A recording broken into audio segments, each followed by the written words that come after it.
Another night of protests at the president's doorstep. The Republican Guard has beefed up security around the presidential palace, erecting concrete barriers to try and stop the protesters getting closer.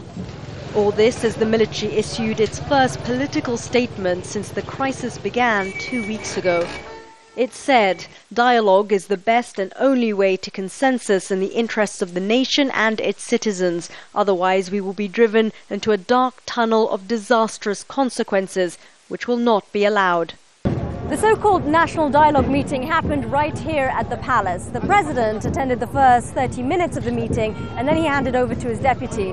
Among those who attended were representatives from the Freedom and Justice Party, the Salafi Noor Party and other parties.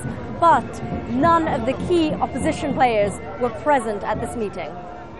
Leaders of the Muslim Brotherhood criticized the boycott. They called press conferences to accuse the opposition of not being interested in finding a political solution. The Muslim Brotherhood has adopted dialogue as the only way to deal with all opposition. But what is happening on the streets is not the legitimate opposition. It is not a difference of opinion, but corruption and criminality.